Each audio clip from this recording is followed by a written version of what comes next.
Saúdo a igreja com a paz de Jesus Cristo, amém? De antemão, venho agradecer aos irmãos pelas orações feitas a meu pai, a minha família. Meu pai testou positivo para a Covid há umas semanas atrás, não me lembro exatamente quantos dias. Já está recuperado, ainda apenas umas sequelas ou outras, nada demais. E pela graça de Deus passamos por mais um desafio. Irmãos, eu vou pedir a vocês que abram a Bíblia no Evangelho de Jesus Cristo segundo Lucas.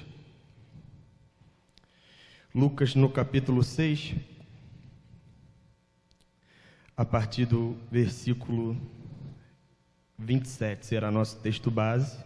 Encerraremos a leitura no versículo 36. Farei a leitura na versão NAA. Creio que as diferentes versões não haverá muitas mudanças, não terá muitas mudanças. Digo, porém, a vocês que me ouvem: amem os seus inimigos, façam o bem aos que odeiam vocês, abençoem aquele que os amaldiçoam, orem pelos que maltratam vocês. Ao que lhe bate numa face, ofereça também a outra. E ao que lhe tirar a capa, deixe que leve também a túnica. Dê a todo o que lhe pedir alguma coisa. E, se alguém levar o que é seu, não exija que seja devolvido. Façam aos outros o mesmo que vocês querem que eles façam a vocês. Se vocês amam aqueles que os amam, que recompensa terão? Porque até os pecadores amam aquele que os amam. Se fizerem o bem aos que lhe fazem o bem, que recompensa terão? Até os pecadores fazem isso. E se emprestam àqueles de quem esperam receber, que recompensa terão? Também os pecadores emprestam aos pecadores, para receberem outro tanto. Vocês, porém, amem os seus inimigos, façam bem e emprestem, sem esperar nada em troca. Vocês terão uma grande recompensa e serão filhos do Altíssimo, pois Ele é bondoso até para os ingratos e maus.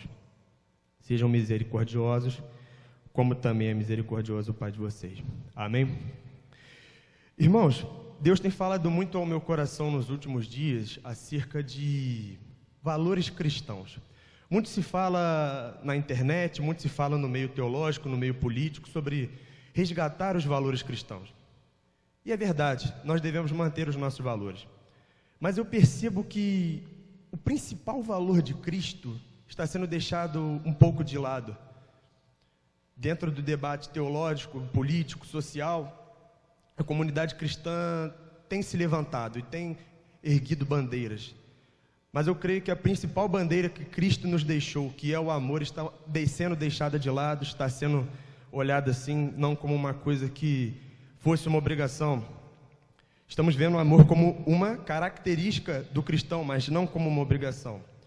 Quando na verdade é contraditório, porque o significado da palavra cristão é pequeno Cristo. E Cristo é amor. E se nós somos pequenos Cristos, nós devemos ser amor também. E antes de qualquer valor, o amor tem que estar no primeiro lugar. Tem que ser o princípio inegociável. Tem que ser a nossa marca registrada. E é baseado nisso que eu começo a reflexão, a análise do texto, falando sobre os significados de amor na Bíblia. Nós temos que prestar atenção, porque a partir do 27 aqui está o relato. Digo, porém, a vocês que me ouvem: amem os seus inimigos, façam o bem aos que odeiam vocês. Existem 4 tipos de amores na Bíblia. O amor ágape, que é o amor perfeito e incondicional de Deus. É a maior forma de amor. É a maior expressão do amor. O amor filéu, que é o amor fraternal entre as pessoas. Geralmente é o amor de amigo. É um amor que representa e simboliza uma amizade. O amor eros, que é o amor romântico. É o amor, no caso de um matrimônio, entre um homem e uma mulher. E o amor storge, que é o amor de pai para filho, de mãe para filho, que é o amor entre familiares. Eu acho interessante porque quando eu fui analisar esse texto, quando fala em amem os seus inimigos, o sentido de amor que está usado aqui é o amor ágape, que é o amor incondicional de Deus. É o amor que transcende a nossa compreensão enquanto humanos. E por que Jesus falou para nós termos esse tipo de amor e não um amor de amizade, não um amor filéu? Ele fala para a gente ter o amor ágape, porque nós devemos nos espelhar no amor de Deus. Nós não vamos alcançar o amor que Deus tem, porque isso é impossível para nós. Somos humanos, falhos e não somos Deus. Somos servos. Mas ele fala para nós imitarmos o exemplo que ele, enquanto Deus Filho, está dando aqui no texto. Amem os seus inimigos. Esse deve ser o nosso princípio inegociável. Nos espelharmos na palavra de Deus, nos espelharmos no amor que Deus teve e tem para conosco, e utilizarmos isso e usarmos isso para com outras pessoas, para com o nosso próximo, nossa vizinhança, nossa faculdade, nossa escola. O amor tem que ser a nossa marca registrada. Antes de qualquer posição, e que eu diria um pouco mais bruta, nós devemos ter amor, nós devemos ter o mínimo de compreensão. Nós devemos nos espelhar no Cristo, porque o Cristo foi o amor encarnado. Quando ele teve todas as chances possíveis de botar o dedo na nossa cara e nos condenar, ele resolveu nos amar e nos dar uma segunda chance. Nós devemos fazer o mesmo com as outras pessoas, porque do mesmo jeito que nós não merecíamos e nós recebemos isso gratuitamente, nós devemos espalhar isso para as outras pessoas também de forma gratuita. O segundo ponto que eu gostaria de falar com vocês é orar pelos inimigos, porque a partir do versículo 28 está aqui o relato: abençoem aqueles que o amaldiçoam, orem pelos que maltratam vocês. Eu separei 3 tipos de oração que nós devemos fazer para quem nos maltrata. Isso é muito difícil. Isso é contra a nossa vontade. Isso é contra a nossa carne. Só por intermédio do Espírito Santo nós conseguimos colocar o nosso joelho no chão e orar por uma pessoa que tanto nos amaldiçoa, que tanto nos faz mal. Eu tenho certeza que vai vir alguém à mente de vocês que tem feito mal ou fez mal a você, e você de certa forma guarda um pedaço de rancor, você guarda aquilo. Só que Jesus fala para a gente fazer totalmente o contrário. Jesus nos dá uma ordem, não é uma característica, não é uma opção. O amor é uma ordem, o amor é uma obrigação. E ele fala para a gente fazer o seguinte: orar pelos nossos inimigos. E o primeiro tipo de oração é para que conheçam a Cristo. Porque da mesma forma que nós um dia não conhecíamos, embora eu nascido em igreja, muito tempo vivi agindo como um não cristão na rua e vindo na igreja. Isso não quer dizer nada. Mas quando nós temos um encontro com Cristo, um encontro verdadeiro, nós mudamos e é um amor que nos constrange, é algo sobrenatural que vai além da nossa compreensão. E nós devemos ter misericórdia e pensar: um dia eu também não conhecia Cristo, então eu quero que Ele conheça. A primeira oração que eu devo fazer por alguém que me maltrata, por alguém que me insulta, que me faz mal, é para que ele conheça Cristo. A segunda oração é para que o Senhor os abençoe. Não só orar para conhecer a Cristo, mas você deve ir totalmente contra a maré da carne. Você tem que ir ao contrário do que você está desejando. E você tem que desejar que ela se dê bem. Que tudo que ela deseja para você de ruim seja ao contrário, para que a gente pague o mal com o bem.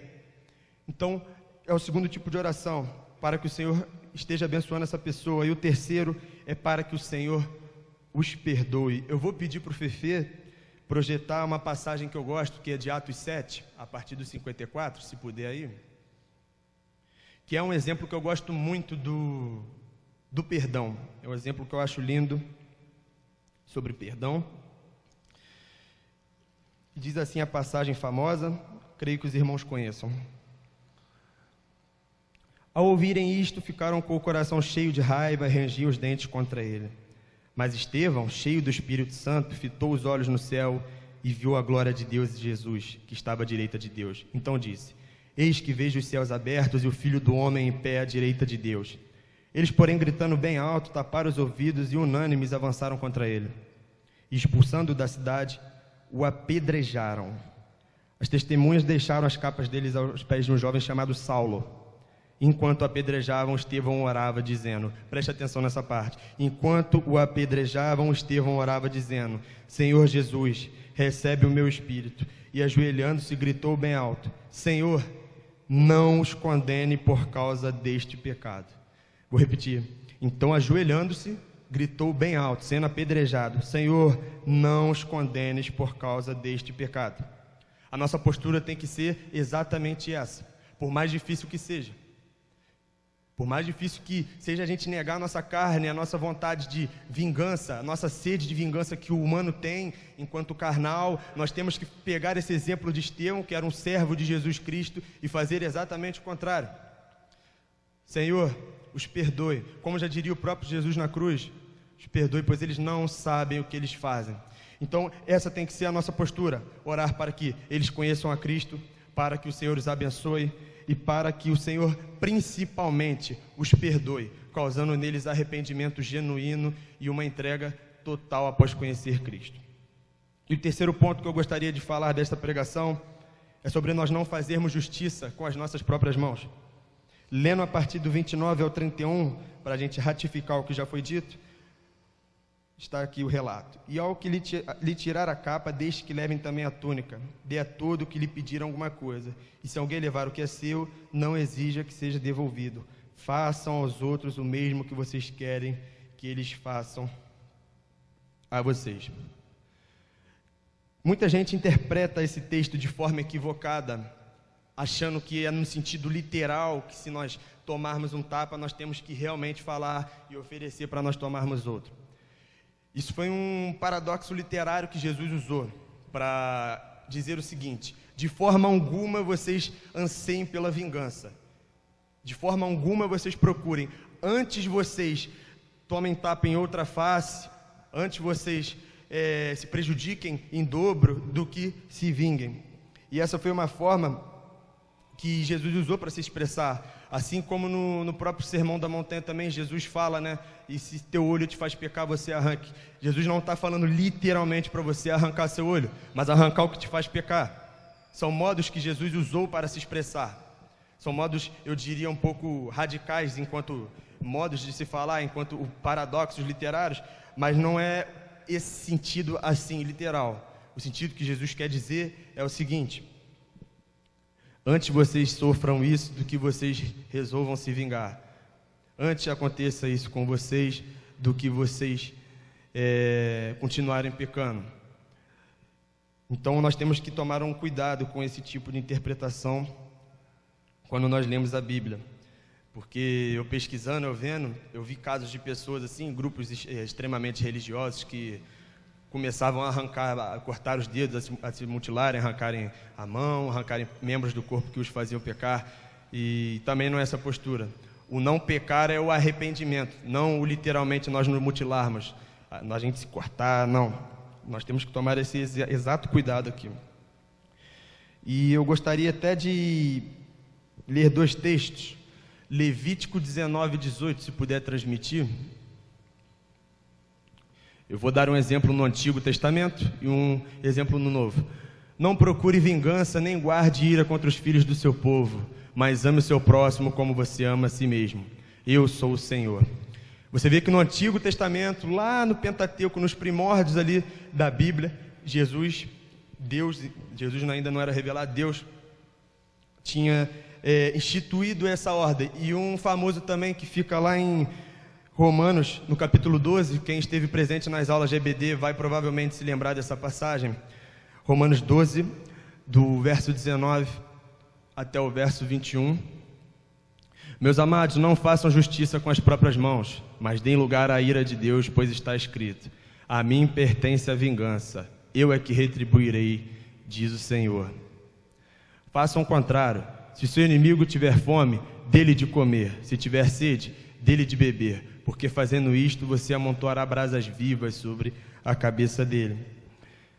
Não se deixe vencer bem pelo mal. Não se deixe vencer pelo mal, mas vença o mal com o bem. Então você percebe que nas duas alianças, tanto na antiga aliança quanto na nova aliança, a mensagem ainda permanece a mesma. Não a vingança, não a fazer justiça com as próprias mãos. E quando nós falamos que a justiça cabe a Deus, não é nós desejando que Deus vá lá e maltrate a pessoa, mas que Deus abrace a nossa causa. Nós sabemos que a nossa recompensa não é aqui, não é na terra que a justiça será feita. O nosso galardão é eterno, é algo divino, é algo sobrenatural. Então a vingança não está contida aqui na terra. Você não pode desejar que Deus maltrate uma pessoa, senão você já está fazendo automaticamente o contrário do que Jesus falou. Antes, a justiça que nós deixamos na mão de Deus, que nós oramos, era para que a justiça seja feita, mas com nossa recompensa, o nosso galardão eterno. A quarta lição que eu gostaria de falar nessa noite é que é fácil amar com reciprocidade. Você vê que quando Jesus fala: se vocês amam aqueles que os amam, que recompensa terão? Porque até os pecadores fazem isso. E é verdade, porque você amar quando há reciprocidade, você amar quando a pessoa também te ama, é muito fácil eu amar minha mãe, é muito fácil eu amar meu pai, porque eles também me amam. Mas a complexidade de amar uma pessoa que toda hora tenta te prejudicar, uma pessoa que vive na sua rotina, no seu dia a dia, no seu trabalho, querendo arrumar algo para poder te prejudicar, é muito mais complicado. Então, não há mérito em amar facilmente. Por mais que o amor recíproco seja uma coisa muito boa, e é uma coisa que Deus se agrada, o amor que Jesus nos desafia a praticar nesse texto é o amor para com as pessoas que nos desejam mal, para com aqueles que nós temos dificuldade em cumprimentar, ou às vezes falar, chegar, trocar uma ideia, porque nós não concordamos muito com essas pessoas. E eu estou falando porque eu passo por essas dificuldades. Tem pessoas que eu tenho menos afeto, tem pessoas que eu tenho menos vontade de estar próximas, de trocar uma ideia, só que eu tenho que fazer exatamente o contrário. Se eu tenho essa motivação da carne, a motivação do Espírito é que eu vá naquela pessoa e tente me reconciliar com ela, e tente trocar uma ideia e abençoar ela e orar pela vida dela. E esse é o princípio mais legítimo do cristianismo. É a maior herança, é o amor. Não há outra coisa, não há outra posição que tome o lugar do amor na vida do cristão. Nós temos que acordar com amor na cabeça e dormir com amor na cabeça, e tem que ser a nossa postura diária, tem que ser a nossa postura em 24 horas, porque é o maior princípio, a maior forma de você imitar Jesus é amando, porque Ele também nos amou um dia sem que nós tivéssemos qualquer chance de nos reconciliar com o Pai. O Pai vai lá, nos ama, entrega Jesus, seu único Filho, e nós podemos ter livre acesso a Ele novamente. Glória a Deus. E quando nós falamos também da recompensa divina nesse caso, é que, quando nós falamos que recompensa terão, novamente, é essa recompensa divina, né? É que a justiça não está aqui, nós devemos esperar a justiça nos céus, nós devemos estar firmados na salvação. E você vê que Jesus ratifica quão fácil é amar, porque Ele fala que até os pecadores fazem isso. Até as pessoas que naquela época não eram religiosas, não se intitulavam nem judeu, nem outra religião, até eles faziam isso, porque para eles é fácil também, assim como para nós. Mas o nosso desafio é muito maior que o deles. O nosso desafio é amar quando não há reciprocidade. Os dois pontos que eu separei para finalizar essa mensagem, no versículo 35 e no 36, é que no versículo 35 Jesus diz o seguinte: vocês, porém, amem os seus inimigos, façam o bem e emprestem sem esperar nada em troca. Vocês terão uma grande recompensa, serão filhos do Altíssimo. Nós devemos não esperar nada em troca, não termos um amor interesseiro, não amar aquele que nos faz mal, visando benefícios, visando lucrar algo em cima disso, porque não é isso, não é esse o cenário em que estamos infiltrados, cenários de interesses ou de vantagens.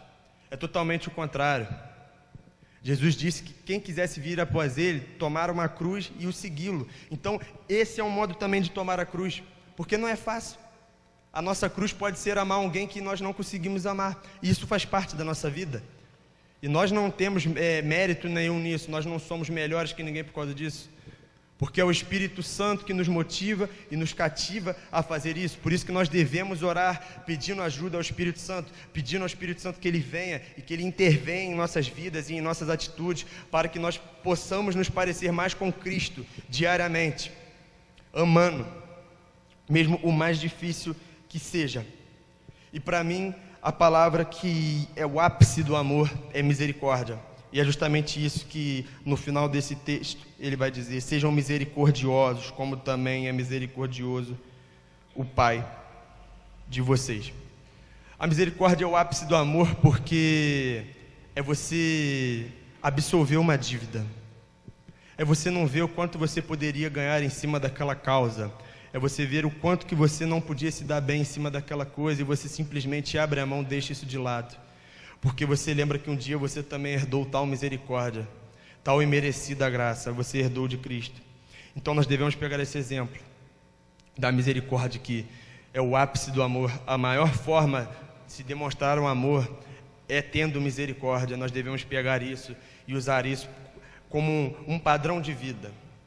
Mesmo que nós estejamos com a razão em certos momentos, nós devemos olhar para certas situações e falar: eu vou ter misericórdia, porque Jesus também teve misericórdia de mim um dia. E nós só estamos aqui hoje por causa da misericórdia, da imerecida graça que Ele nos deu através do seu sacrifício. Então, para finalizar essa mensagem, eu gostaria de te desafiar a lembrar daquela pessoa que você tem dificuldade, a lembrar daquela situação em que você fica nervoso, que você fica vingativo, aquela situação em que você fala: eu não vou querer passar do lado de fulano nem a pau, nem que me paguem, eu vou me reconciliar com ele. Eu te desafio a seguir o exemplo de Cristo e nessa noite imaginar alguém que você está numa situação não tão boa, mas que você tenha que reconciliar, e te desafiar a ir nesta causa e lembrar do amor de Cristo, e lembrar da misericórdia, e pegar isso de exemplo, porque você se intitula cristão, e o cristão é o pequeno Cristo. Então você, pegando esse de exemplo, você vai lá e você simplesmente absolve essa dívida, você simplesmente tem misericórdia da pessoa e exerce o amor que um dia você também recebeu, não só um dia, mas que nós recebemos todos os dias. E é baseado nisso que nós devemos viver. Vamos orar? Pai amado, Pai querido, soberano, Pai, nós te bendizemos e te louvamos porque o Senhor é bom, a sua vontade é boa, perfeita, agradável e dura para sempre. Senhor, muito obrigado pelo teu amor, muito obrigado pela tua misericórdia.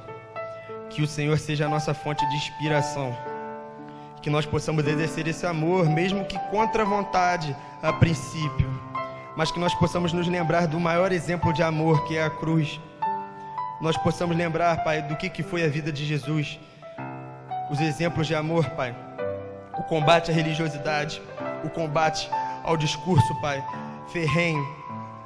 Senhor, que nós possamos olhar para essas situações, Pai, ter misericórdia das pessoas e apresentar um Jesus para elas, Pai, um Jesus que está dando a graça, Pai, a imerecida graça, um Jesus que ama ela incondicionalmente, Pai, um amor sem condições, Pai, que ela possa conhecer a Cristo, Senhor Deus, e que ela possa, Pai, vir e se ajuntar ao corpo de Cristo, que é a tua igreja, Pai, que o Senhor comece a trabalhar, que nós possamos orar, Pai, para que o Senhor perdoe essas pessoas, que nós possamos orar para que o Senhor, Pai, as abençoe e principalmente para que elas tenham um encontro com Jesus Cristo, igual nós tivemos um dia, Pai.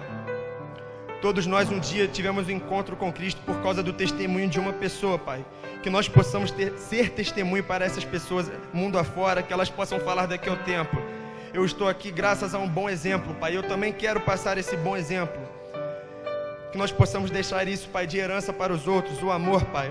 Antes de qualquer discurso, antes de qualquer posição teológica, qualquer posição social, qualquer posição política, que nós possamos exercer amor, Pai. Que nós possamos amar, Senhor Deus, porque a tradução do amor significa Jesus Cristo. E Ele é o nosso Senhor, e somos servos. E os servos devem obedecer aos seus senhores. E a principal ordem de Jesus Cristo é o amor. Então que nós possamos te obedecer e amar.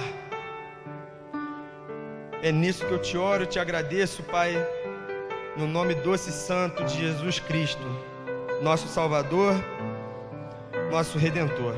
Amém.